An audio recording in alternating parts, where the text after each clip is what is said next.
নমস্কাৰ বন্ধু বান্ধৱীসকল পতককে এতিয়া আপোনালোকৰ ওচৰলৈ আহিব লগা হ'ল এটা বিশেষ কথা আৰু দেখা পাইছে এইখন এনেকে লৈ আছো মানে কি জানেনে মই ভিতৰত মানে একদম ৰাতিপুৱাৰ পৰা একদম বাহিৰলৈ ওলোৱাই নাই মানে এওঁক যেতিয়া পঠালো অফিচলৈ তাৰ পিছৰ পৰা আৰু ৰুমটো ভিতৰতে সোমাই আছো যি গেলা গৰম সেইকাৰণে ৰুমটো ভিতৰতে আছো আৰু থাকোতে হঠাতে এটা ফোন আহিলে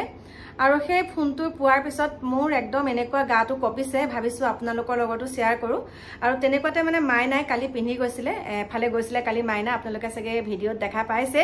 ৰিলছ দিছে বাৰু তালৈকে মোৰ এজু কাপোৰ পিন্ধি গৈছিলে তাই কৈছে ৰাতি একদম এচিত ধুনীয়াকৈ শুকুৱাই থৈছো আপুনি জাপি পেলাই সুমুৱাই থক কিন্তু মানে মই এতিয়া যেহেতুকে ঘৰুৱা অৱস্থাত আছো ঘৰুৱা মানে যেনেকুৱা কাপোৰ পিন্ধিছো তেনেকৈ এতিয়া আপোনালোকৰ মাজলৈ পতককে কথা খাৰ ক'বলৈ আহিলো সেইকাৰণে এখন এনেকৈ লৈ লৈছো আৰু প্ৰথমতে আপোনাক কওঁ মোৰ এগৰাকী বহুত মৰমৰ বান্ধৱী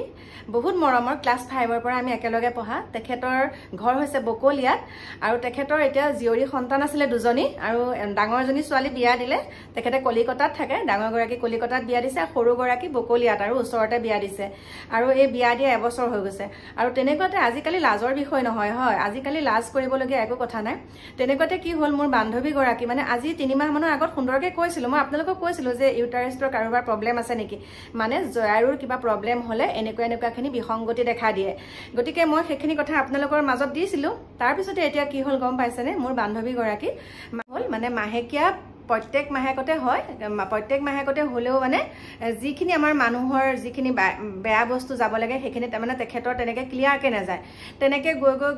8 মাহত সোমালে 8 মাহ মানে তেনেকুৱা নিচিনা হৈ আছে তাৰ পিছতে এতিয়া মানে তাই কি হৈছে হঠাতে পেট বহুত বিষাইছে হঠাতে বহুত পেট বিষাইছে তেতিয়াহে মানে আল্ট্ৰাসাউণ্ড কৰিছে আৰু আল্ট্ৰাসাউণ্ডত ধৰা পৰিছে তেওঁ মানে পেটত বেবী হ'ল এতিয়া আপোনালোকক কৈছো মোৰ বয়সৰে কিন্তু দে একদম আমি ক্লাছ 5ৰ পৰা একেলগে পঢ়া এতিয়া তেওঁ মানে কতো কথাটো প্ৰকাশো কৰিব নোৱাৰা হ'ল একো কৰিব নোৱাৰা হ'ল তেতিয়া মানে এতিয়া তেওঁ মানে কাকো নকৈ পেলাই কথাটো কি কৰিলে এডমিট হ'ল এডমিট হোৱাৰ পিছতে মানে তেওঁ হেতু নৰ্মেল কৰিব নোৱাৰে বুলি ক'লে নে তেনেকুৱা কিবা মানে বেজি দিলে নে কিবা মানে বিষ অহা তেনেকুৱা দিলে কিন্তু বেবিটো ইতিমধ্যে ভিতৰতে নষ্ট হৈ গৈছে মানে বেয়া হৈ গৈছে 8 মাহত আৰু দেই 8 মাহত তাৰপিছতে কি হ'ল বেবিটো তেনেকুৱাতে নৰ্মেল মানে বিষ আহি পেলাই তাই কৈছে যে নৰ্মেলৰ কাৰণে হাজবেণ্ডে কোৱা মতে আৰু মানে নৰ্মেল ডেলিভাৰী কৰিবলৈ বিচাৰিছিলে কিন্তু সেইটো কাৰণে আপোনাৰ সালাইন দিলে বিষ আহিবলৈ কাৰণে কিন্তু ইতিমধ্যে তেওঁ কি হ'ল কিবা বাৰ্চ হৈ গ'ল ভিতৰত ভগৱান জানে সেইটো আৰু মোৰ মানে খবৰটো শুনি এনেকুৱা লাগিছে নহয় আৰু এই পৃথিৱীত নাই বুলি কৈছো পতককে নাই বুলি কৈছো নহয় নাই বুলুনতে নাইকিয়া হৈ গ'ল সেই কাৰণে মই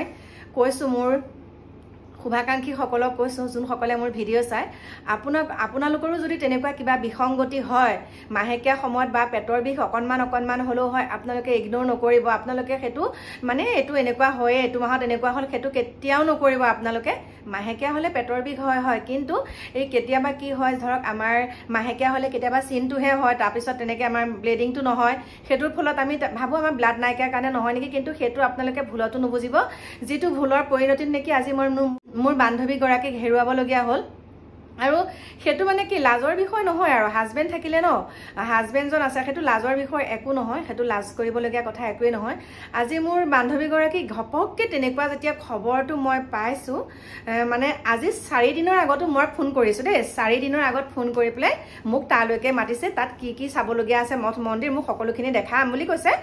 তই আহিবিচোন কিন্তু মোৰ গাটোহে অলপ ভাল লাগি নাথাকে কিবা মোৰ পেটটো গধুৰ লাগি থাকে আৰু মোৰ এনেকুৱা সমস্যাখিনি কথা ক'লে তেতিয়াই বাৰু মই তাইক কৈছিলো বোলো তই ডক্টৰক দেখাই লবি এনেকৈ কৈছিলো কিন্তু অতিমাত্ৰা যেতিয়া পেটৰ বিষ হ'ল তাৰ পিছতহে ডক্টৰৰ ওচৰলৈ আহি পেলাই আজি মই এই কথাটো মানে মই আপোনালোকক বুজাব নোৱাৰো মন একদম ইমান মনটো বেয়া লাগিছে কেনেকৈনো যাম তথাপিতো মই তালৈকে যাম বুলি ভাবিছো বাৰু এতিয়া আৰু ঘপককে সেইখিনি জেগালৈ যোৱাও ইমান সম্ভৱ নহয় কৈছো আপোনালোকক বকলিয়া ইয়াৰ পৰা দূৰ হয় বাৰু আমাৰ ঘৰৰ পৰা যদি যাওঁ আপোনালোকক সুন্দৰকৈ মই দেখাম আৰু এতিয়া সেইখিনিকে আপোনালোকক ক'লো আপোনালোকো সাৱধান হ'ব দেই যিটো সাৱধান হ'লে কিন্তু এষাৰ কথা আছে যে সাৱধানৰ মৰণ নাই মই আপোনালোকক আৰু এটা কথা কৈছো দেই, আপোনালোকৰ যেতিয়া মাহেকীয়া হয়, মাহেকীয়াৰ সময়ত কিছুমানৰ পেটৰ বিষ হয়, সেইটো আপোনালোকে পেটৰ বিষটো এটোৱে এনেকৈ হৈ আছে বুলি আপোনালোকে একদম সেইটো মানে আপোনালোকে অৱহেলা নকৰিব দেই। তাৰ ফলতো বহুতো মৃত্যু মুখত পৰিছে। আৰু কিছু এতিয়া উঠি অহা দেই, যোনসকল নতুন নতুন বোৱাৰী বা আমাৰ মহিলাসকলৰ ক্ষেত্ৰতো কৈছো, কেতিয়াবা কি হয় লাষ্ট কৰে তেনেকে প্ৰেগনেন্সি তেনেকে কেতিয়াবা হৈ যায় ন, পতককে প্ৰেগনেন্সি হৈ গলে লাষ্ট কৰাৰ ফলত কি কৰে জানেনে, মেডিচিন খাই দিয়ে। আৰু সেই মেডিচিন খোৱাৰ ফলত চকুৰ আগতে ঢুকাইছে, গম পাইছেনে? চকুৰ আগতে সেই সিদিনাখন এগৰাকী ছোৱালী ঢুকালে, একদম কণমানিজনীক এৰি থৈ পেলাই গুচি গ'ল। কণমানিজনী 3 বছৰ হৈছে, তেনেকুৱাতে আকৌ দ্বিতীয় সন্তান আহিলে। সেইটো কেলে নষ্ট কৰিব লাগিছিলে হয়? মেডিচিন খাই পেলাই যোনটো 600 টকীয়া নে 400 টকীয়া মেডিচিন খাইছিলে, তেখেতৰ হাজবেণ্ডে কোৱা মতে আৰু 600 টকা বা 400 টকা দি তেনেকে মেডিচিনটো খালে। খোৱাৰ পাছতে তেওঁ বহুত মানে ব্লিডিং হৈ হৈ মৰি থাকিলে দেই, এই পৃথিৱীৰ পৰা গুচি গ'লগৈ। সেইকাৰণে কৈছো, যোনসকলে এতিয়া ছোৱালীসকলকো কৈছো আৰু যোনসকলে নতুনকে বিয়া পাতিছে মানে হাজবেণ্ড ৱাইফক কৈছো দেই, হাজবেণ্ড গৰাকীক বিশেষকে কৈছো, যদি তোমাৰ মহিলা গৰাকীয়ে কেতিয়াবা তোমালোকক মেডিচিন আনিবলৈ দিয়ে, একদম আনি নিদিবা দেই। নিজৰ বিপদ কেতিয়াও নিজে চপাই নলবা। আৰু মোৰ যোনগৰাকী বান্ধৱী গৰাকীৰ কথা কৈছো, তেওঁ আজি মোৰ লগত 3 দিনৰ আগতো কথা পাতিছে, 4 দিনৰ আগতো তেনেকে হোৱাটছএপতো মেছেজ কৰে, কথা পাতে, খালি কয় ইয়াত মঠ মন্দিৰ আছে, তই চাবলৈ আহিবিচোন, 2 দিনমান সময় লৈ আহিবি, তেনেকে কথা পাতি আছিলো। তাৰপিছতে কৈছে মোৰ এনেকুৱা হৈছে, গাটো কিন্তু ভাল লাগি নাথাকে, এনেকুৱা অলপ জ্বৰ লাগি থাকে। মানে ইতিমধ্যে ধৰক তাই বেবীটো নষ্ট কৰিবলৈ চাগে কিবা গম পাই যদি তেনেকে খাইছিলে, সেইটোও নাজানো। হাজবেণ্ডে গম নাপাওঁ বুলি কৈছে, তেখেতৰ স্বামীয়ে গম নাপাওঁ বুলি কৈছে। মেডিচিন খোৱাৰ কথা মই সুধিছিলো বোলে, মই সেইখিনিত গম নাপাওঁ, কিন্তু মানে তাই বহুত অত্যন্ত পেটৰ বিষ হৈছে আৰু ব্লিডিং যিমানখিনি যাব লাগে তেনেকে যোৱা নাছিলে, মানে বহুত পেটৰ বিষ। সেইকাৰণে মেডিকেলত ভৰ্তি কৰোঁতে কৈছে আপোনাৰ বেবী নষ্ট হৈছে ভিতৰত। তেতিয়া নৰ্মেল ডেলিভাৰী কৰিব হলে মানে এনেকুৱা পেইন অহা তেনেকে চেলাইন দিব লাগিব। তাৰপিছতে বাৰ্চ হৈ গৈছে বুলি কৈছে, মানে ভিতৰত গোটেই অংগ পতংগ মানে কিবা হৈ গ'ল, ঠান বান হৈ গ'ল, লগে লগে ঢুকালে দেই। মোৰ মানে বহুত বেয়া লাগিছে। আৰু ভৱিষ্যতে যাতে এনেকুৱা এটা ঘটনা নহওক, আৰু আপোনালোককো সতৰ্ক কৰি দিছো আৰু দেই, সকলোকে এই ঘটনাটো মানে হোৱাৰ লগে লগে মই আপোনালোকলৈ ফোনটো মানে কথাটো শুনাৰ লগে লগে আপোনালোকলৈ এনেকে মই আগবঢ়াই দিছো আৰু দেই। আশা কৰিছো আপোনালোকে নিজকে অকণমান হলেও এই ক্ষেত্ৰৰ পৰা অকণমান হলেও আপোনালোকে সাৱধান হ'ব পাৰিব।